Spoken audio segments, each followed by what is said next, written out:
This presentation is on Sub-Saharan Africa and is meant for a global studies course, though others may be interested in it as well. If we think about Sub-Saharan Africa, we probably think about a very diverse area. And indeed, there are 49 countries in Sub-Saharan Africa. They stretch from the Sahel in the north, Mauritania, Mali, Niger, and Chad, and move over to the Horn of Africa along the East African coast. And then we move into West Africa, Central Africa, and then finally into South Africa. These 49 countries have about 1.3 billion people, and that equates to about the population of India or the People's Republic of China. Actually, a little bit less than those two countries. So if we add up those three areas, Sub-Saharan Africa, India, and the People's Republic of China, we will come up with about 4 billion people out of about the 8 billion plus people who exist in the world. So that accounts for about half of the global population. Also, if we think in terms of landmass, the total landmass of Sub-Saharan Africa is about 2 1/3 times larger than that of the 50 US states. So it gives you a sense of the size of the area as well. And you can see from this map that there are a number of fairly large cities. There are cities that are between 10 and 20 million people, what we would call megacities. Lagos in Nigeria would be an example of that, as well as Kinshasa in the Democratic Republic of the Congo. There are also a number of cities that are just below that particular standard of size, but also cities that we would probably know about, like Johannesburg in South Africa, Mogadishu in Somalia, Luanda in Angola. And so there are several cities that you're probably familiar with as well. But in fact, a fair bit of Sub-Saharan Africa is also rural.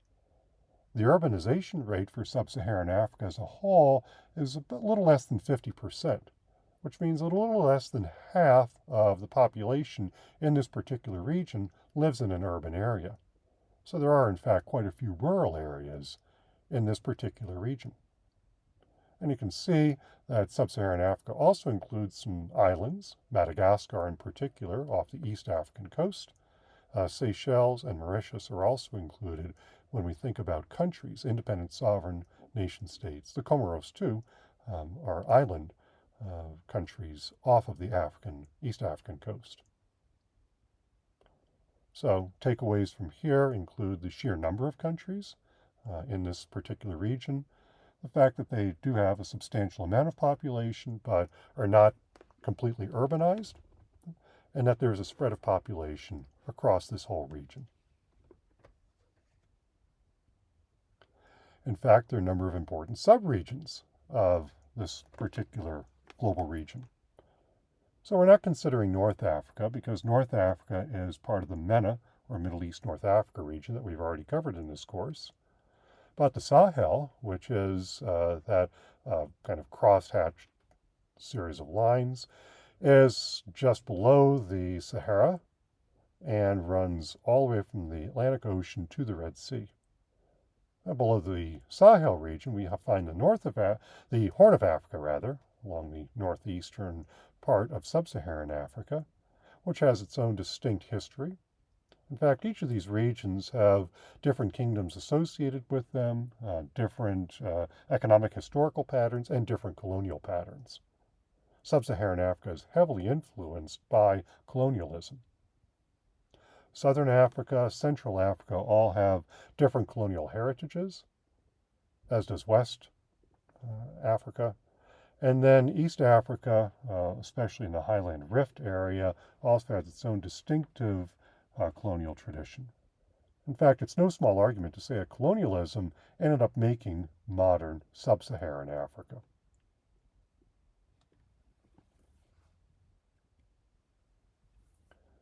We can see that there are a number of large cities in Sub-Saharan Africa. There aren't as many very large cities in Sub-Saharan Africa in comparison to the People's Republic of China or India Kinshasa is the largest of the Sub-Saharan African megacities, clocking at just under 18 million people. Lagos as well is also relatively close to Kinshasa in terms of population, but then Luanda at 10 million people is the only other megacity above 10 million people in Sub-Saharan Africa, which may surprise people, but it just gives an indication of how rural much of the population is.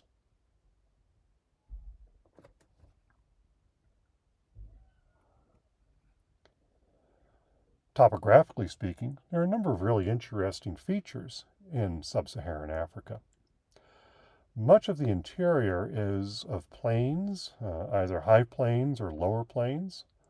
The lower plains tend to have more precipitation associated with them, the higher plains less precipitation. There are scattered desert areas, the Kalahari Desert, and of course the Saharan Desert, but there aren't a lot of deserts in Sub-Saharan Africa. In fact, there are many plateaus. We do have some significant mountains, Mount Cameroon, an active volcano, and dormant volcanoes, Mount Kenya and Mount Kilimanjaro, along the East African Rift Valley region, which is a major, significant mountain range. There aren't many mountain ranges in Sub-Saharan Africa. Some are along the southern African coast, which gives South Africa and neighboring countries a kind of California Mediterranean type climate, which we'll look at climatologically speaking in a moment. But there are also a number of river drainage areas that exist in Sub-Saharan Africa.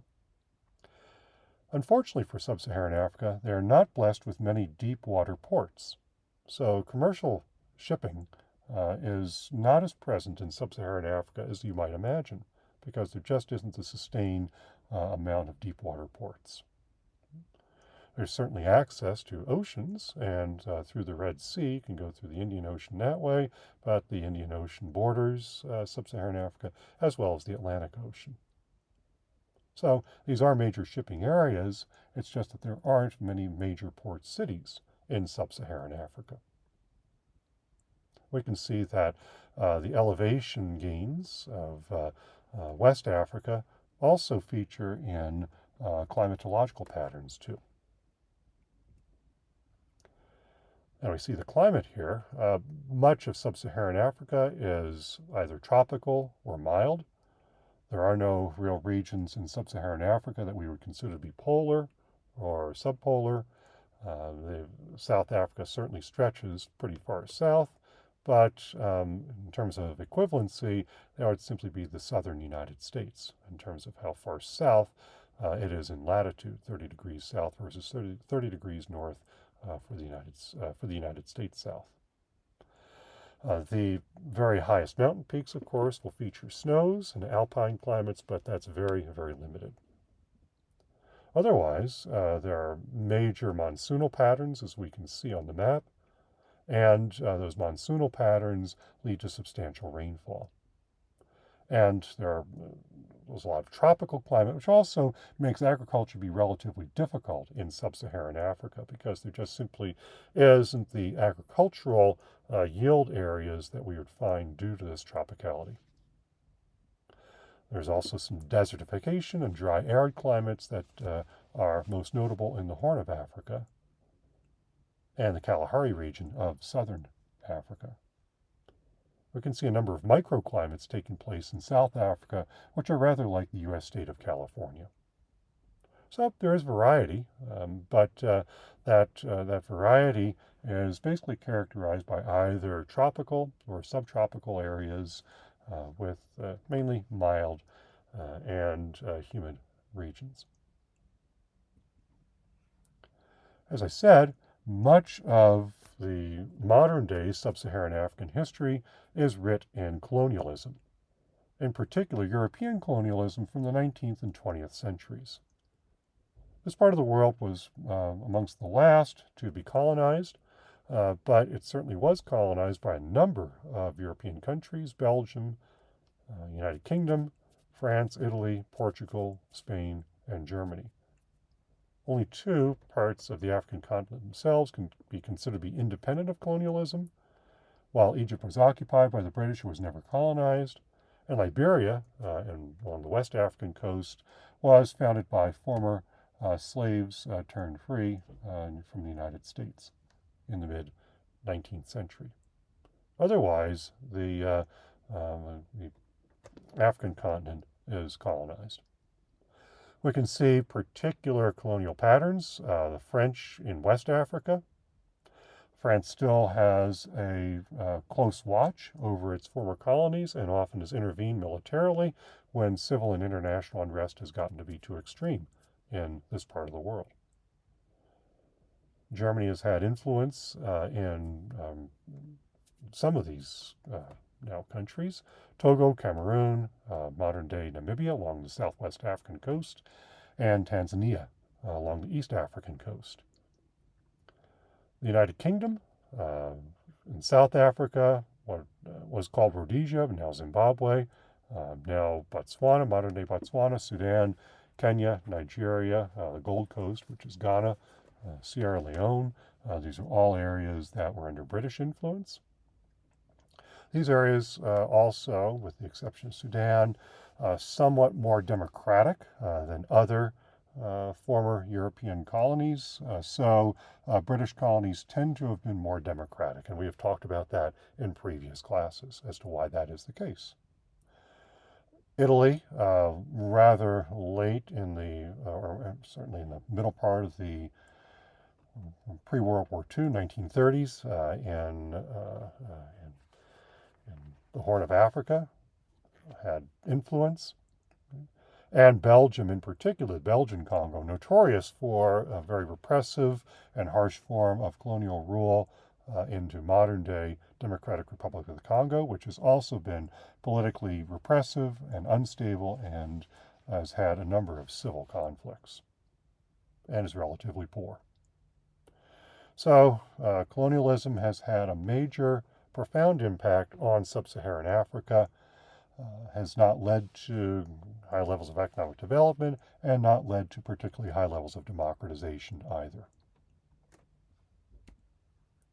We can see from this mineral map that the African continent in general and Sub-Saharan Africa in particular is blessed with a number of critical minerals and petroleum that are used by economies around the world, cobalt in the world of computing, diamonds, not just in terms of gems, precious metals, but also industrial processes, gold, and in particular in South Africa, we see a lot of these precious metals being in abundance.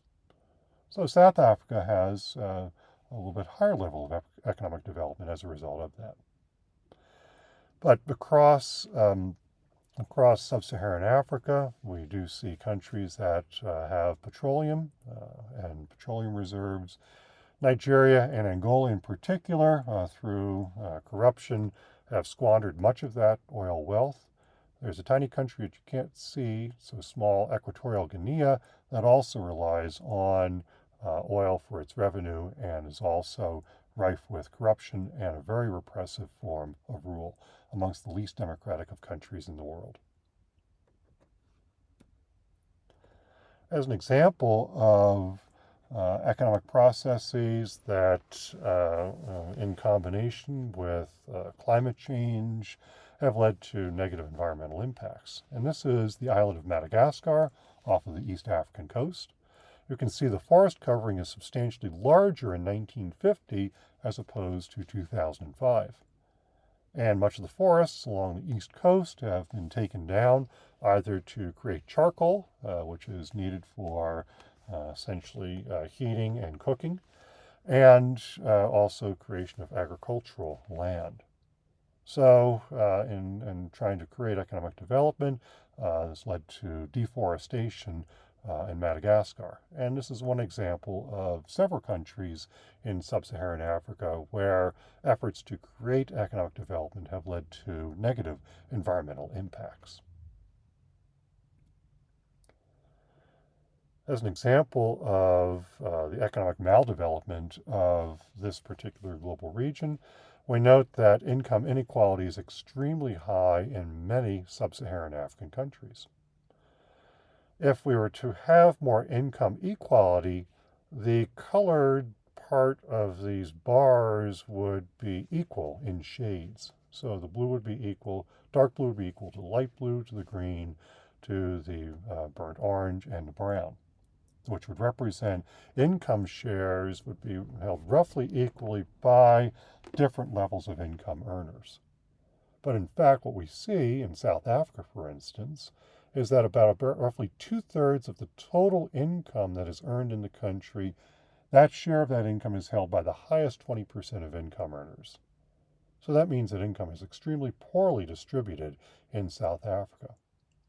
And we can see other countries, Central African Republic and Zambia, also have very high income inequality, where 60% of the total income earned by the country is controlled by the top 20% of income earners. So that is not a very large percentage of the population. The countries where income is more equally distributed, even in a country like Niger, 40% of the income is held by the top 20% of income earners. So that is not particularly well distributed. European countries, in contrast, would be about 25 to 30% of the total income earned by the top 20% of income earners. So that gives you a sense of what income equality, relatively speaking, looks like. That is not the case in Sub-Saharan Africa. One reason for this is the legacy of the slave trade, which took place several centuries ago and resulted in, as you can see, a substantial number of slaves in the millions shipped from West Africa, many of them perishing on their routes to either South America, the Caribbean, or North America.